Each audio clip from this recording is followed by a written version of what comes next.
This is TheShaunShow. Welcome back. Episode 30. Episode 30. We just had week 14. Thursday night football. Packers at Detroit. It was a really good game. It was really a very good game. Unfortunately, the Pack did lose. Don't have much on the agenda today. But you know what it basically is, so let's just do it. It's a short show. Monday, Tuesday, Friday, Saturday. If you're in the US, bring it forward one day.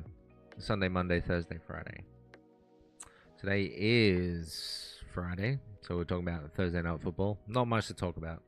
It was a really, really very good game, though. Let us get to it. Boop, boop, beep, boop, boop. All right. 31-34. The game ended on a go-ahead fourth down and then a field goal by the Lions. Pretty ballsy play by Dan Campbell, but that's a ballsy team. It's a ballsy team. It was an absolutely banging game, though. Back and forth. The Packs did start slow. I think that's what kind of really hurt them.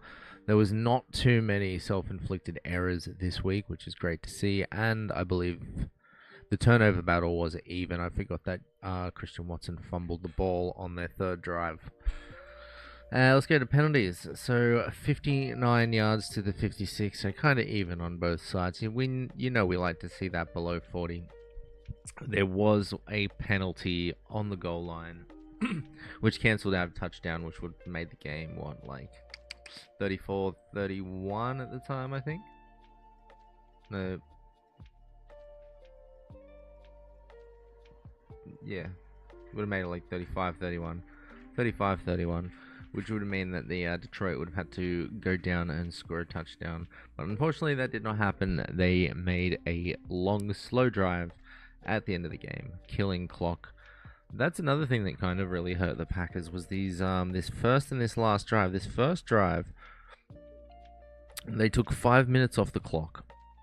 And I know that's going to happen at the start of the game. You're going to burn a lot of clock time because it's not important. But towards the end of the game, another 5-minute drive, and then a 3-minute 38 drive. All these drives very, very long. Our touchdown drives were like sub 2 minutes, so except for that one. But yeah, obviously, having to punt the ball twice and then fumbling the ball is gonna hurt you. But it came down to right to the very end of the game. I think you could probably see around what drive was it? It was just after this touchdown, I believe, when the Packers got the ball. Obviously, it came down to this drive where they couldn't get that go-ahead touchdown. And then you kick a field goal, giving them 3 minutes 38 to go down and score any fucking points. So it was just rough timing there. Something that the team should probably look at forward managing. I don't know how you do that, but yeah, it was rough. There was a few calls. A few calls that were all good calls, but there were some missed calls. I do believe. Mac LaFleur was going absolutely bonkers on the sideline at one of the refs. I think he was calling for like holding or something. In the next play, they called a holding. So I guess there was a lot of those kind of being missed within the game. So obviously he was very frustrated when it's coming down to the point where you're trying to get him to kick the punt or a field goal, and they're gaining yards, and your boys are obviously getting held. Sorry. All right, so let's have a look at the scores here. So we got 206 yards, 1 touchdown, 0 interceptions. Nice, kind of clean game from Jordan Love. 66 rush yards from Josh Jacobs, but he did grab 3 TDs. Tucker Kraft grabbing the 1 touchdown from Jordan Love, playing a big role in this game. And then obviously Christian Watson having a massive game, only 4 catches for 114 yards. On this side of the ball, Jared Goff threw the ball 41 times, 283 yards, 3 touchdowns and an interception. David Montgomery getting a touchdown, but the carries getting split pretty evenly. It's a two-headed monster. Tim Patrick, I haven't heard that name before. He grabbed 2 touchdowns. Sam Laporta playing a big role, and also Jameson Wilson. Yeah, I don't really have much to say about this game, except for when we look at the tables, Detroit Lions have solidified themselves in the playoffs. So they get an invite to the party. When we look at the conference right now, we still have our three-headed beast in the north taking up the top 4 slots in the playoff seeds. So we'll see what happens this week. We got the schedules coming up.